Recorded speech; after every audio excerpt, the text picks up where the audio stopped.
foi o médico que descobriu a homeopatia? É legal você falar, né, do Samuel Hahnemann, né, o médico homeopata no século XVIII, um médico muito insatisfeito com a medicina que vivia, né? Algo que não é tão incomum hoje, dentre os estudantes de medicina ou próprios médicos recém-formados, tem uma boa parcela que acaba não se adequando muito ao sistema tradicional e busca outras formas de atender, como a própria homeopatia, a acupuntura e outras linhas de tratamento que são sistemas médicos diferentes, que de maneira alguma entram em conflito com a medicina tradicional. Isso é muito legal de falar. A medicina tradicional costuma trabalhar com homeopatia em conjunto? No sistema tradicional é muito pouco comum que médicos formados na escola tradicional que não estudaram homeopatia possa me indicar. Usam misturado, é pouco comum. Mas E a homeopatia, o médico homeopata? Pode. Ele, antes de tudo, antes de ser homeopata, ele é médico, né? Então, ele tem a capacidade de também tratar com os tratamentos. Se tinha uma visão no passado de homeopatia, tratamento demorado, isso caiu por terra há muitos anos, né? Isso é relativo porque, veja, a homeopatia parte da premissa em que a gente trata o indivíduo e não a doença que ele tem. E essa eu acho que é a grande diferença. Então, se 10 pessoas chegam lá com uma doença que está tendo muito em Curitiba, acho que aqui também, que é a dengue, por exemplo. Dengue, nossa, aqui os hospitais são lotados, né? Então, na homeopatia, de 10 pessoas que eu atendo lá, serão 10 remédios completamente diferentes, porque são indivíduos diferentes. Então, essa escolha, muitas vezes, não é fácil.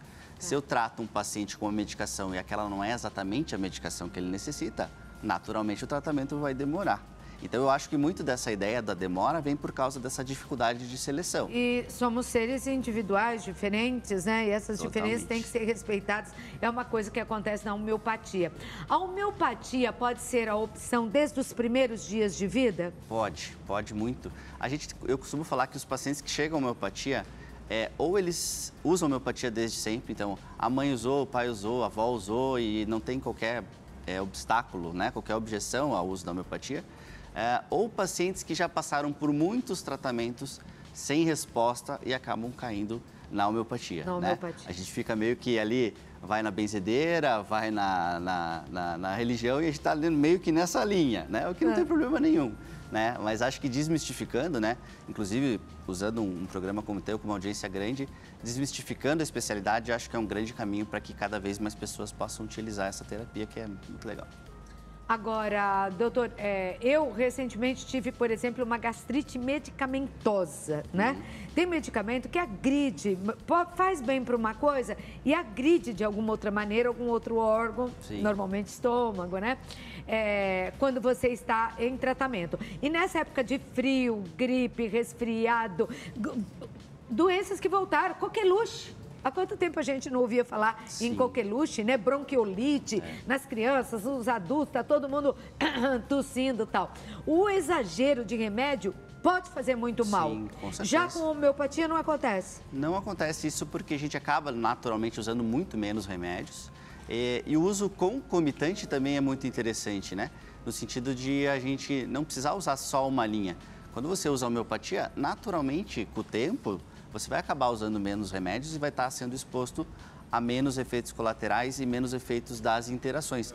Mas eu repito, a homeopatia pode naturalmente ser usada junto com essa forma tradicional de tratar. A gente não precisa escolher necessariamente uma linha ou outra. A gente pode usar as duas de uma forma super tranquila. Eu já tenho perguntas aqui, mas deixa eu avisar. Vamos colocar o nosso WhatsApp aí, Gabriel, por favor, no vídeo. Já tem perguntas aqui para o doutor, mas eu queria dizer que o nosso programa é feito com você nessa interatividade. Você pode participar e fazer a sua pergunta, tá? Aqui, ó, uma pergunta que é de São Paulo. Aprendo muito todo dia com o programa. Clau, pergunta para o doutor, homeopata, se a homeopatia pode tratar transtornos mentais, fobias, ansiedade, se existem tratamentos homeopáticos para esse tipo de doença. Sim, essa pergunta é super comum e provavelmente talvez você receba várias aí de quem está assistindo a gente perguntando por questões, doenças, distúrbios específicos. E a minha resposta vai ser sempre a mesma. Se a gente parte da premissa que a gente trata a totalidade, o indivíduo, e não a doença que ela tem, isso vai estar incluído tanto nos aspectos mentais quanto nos aspectos emocionais e físicos. É estranho até a medicina tradicional não tem muito esse viés Inclusive, os pacientes chegam no meu consultório e muitas vezes se perguntam, nossa, doutor, achei que você era médico, mas parece que você é psicólogo, né? Porque para nós, os aspectos mentais são essenciais para a escolha desse remédio. Então, tanto para a escolha nos distúrbios físicos, quanto exclusivamente, né, obviamente, nos distúrbios mentais também. Isso é super importante e tem uma ação super profunda nesses distúrbios. Agora, doutor Henrique, é porque é aquela história de tratar você como ser individual, né? Saber exatamente das suas questões. Bom, tem perguntas aqui, tem perguntas que a produção está me colocando aí em TP também, mas tem uma aqui que eu achei bem interessante. Posso tratar vitiligo com homeopatia? Com certeza pode. O André também fala muito, né, dos chás e das ervas dele. Sim. Sou super fã dessa linha também. E são linhas que são super complementares, inclusive muitas das ervas que ele usa, a gente também usa na homeopatia de uma forma de fabricação diferente, mas com uma profundidade de ação também diferente, mas com certeza é uma condição, uma doença muito também ligada a aspectos mentais, emocionais. Então, quando essa ligação está mais estabelecida, a homeopatia é muito útil nesses casos. Você falou há pouco que em Curitiba também, infelizmente, tem surto de dengue, né? Em São Paulo está tendo demais, hospitais lotados, está assustador, assim. Acho que não tem mais uma pessoa em São Paulo que não conhece alguém que pegou, tá com dengue, entendeu? Muita gente com dengue aqui, tá muito perigoso.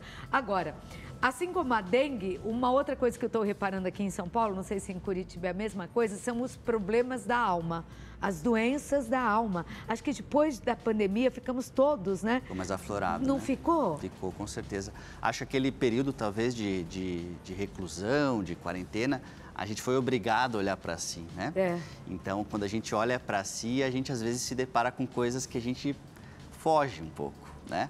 Então, aquele lado... a correria do dia a dia faz esquecer. As fugas, né?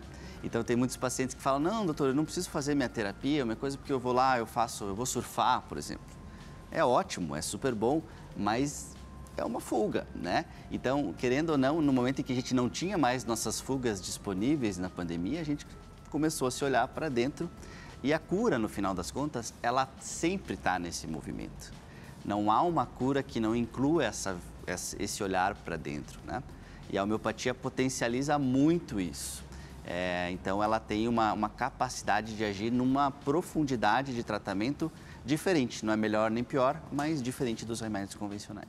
Doutor, e o Guilherme, que é do Paraná, ele quer saber como a homeopatia pode ajudar na imunidade, quer dizer, aumentar a sua imunidade para a pessoa não pegar doença fácil, que eu acho que é o mais interessante e é o que mais a homeopatia gosta, não é?